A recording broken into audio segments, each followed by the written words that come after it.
I recently shared the top 3 pros of working remotely. Now I wanted to talk about the disadvantages, or the top 3 cons of working remotely. If you don't know who I am, my name is Philip McGee. I'm a physical therapist who has been working 100% remote for the past 2.5 years, working in utilization review. The first con I wanted to talk about was the barrier to entry. Remote roles are very competitive. Why? Well, one, it's something that a lot of people want to be able to do. They want to be able to work from home. The second is that you're competing against a lot of other people that you would normally not compete against. If you're wanting to work in your city, like for instance, I live in San Antonio, Texas, I would only be competing against the people that live in this area or are planning to live in this area. But if you're working remotely, you're competing against everyone. And usually that's everyone in the United States that wants to apply for this job. So something to consider, it is very competitive if you want to work remotely. The second con I want to share is the lack of in-person interaction. Fortunately for me, I do get to see people virtually while on Teams or through Zoom, but it is a big drawback if you're someone who wants to see people in person. You're someone who's more outgoing, more extroverted. If you feed off the energy of meeting people in person, remote roles may not be the best idea for you. Let me give you an example. I've been working remotely for 2.5 years. I have only met 4 people that I work with in person.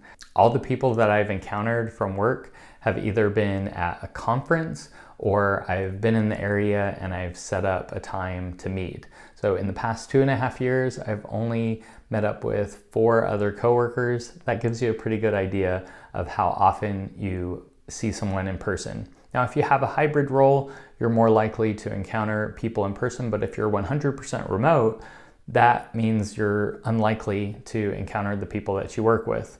For some, that might be a pro, but for others, that can be a major con. So take that into consideration if you're someone who is extroverted and you feed off the energy of being around people.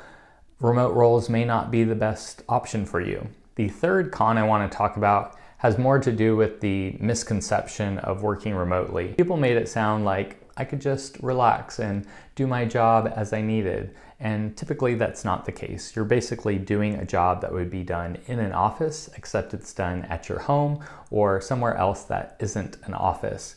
You're basically doing the work that you would do in an office, you're just not doing it at the office.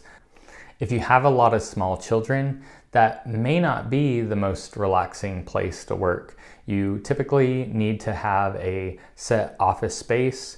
If I didn't have a set office space to work at, it would be really challenging with my 2 kids. One tip, if you do have small children, I have found that putting in lights that can change color via Wi-Fi has been helpful, that I can let my children know that I am talking, I'm on camera, that they really need to try to be as quiet as possible. Something to consider, I bought them at Costco, cost less than $30 for a set of 4. There have been some times when I didn't lock my office door and my children decided to open the door and listen in on what I had to say. Fortunately, they couldn't be seen on camera, but I've had to learn that I need to lock my office door.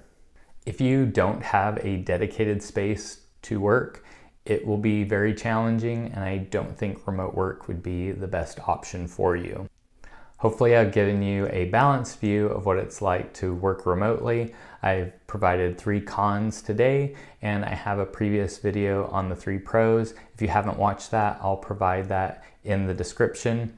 If you're interested in working remotely and you want to have your resume reviewed, or you did get an interview and you want to have a practice interview, I'll provide a link in the description so that you can sign up for that. If you're interested in going into utilization review, I do have a course for that that I'll also provide in the description. If you found this video helpful, please like and subscribe to the channel, and I hope to see you in the next video.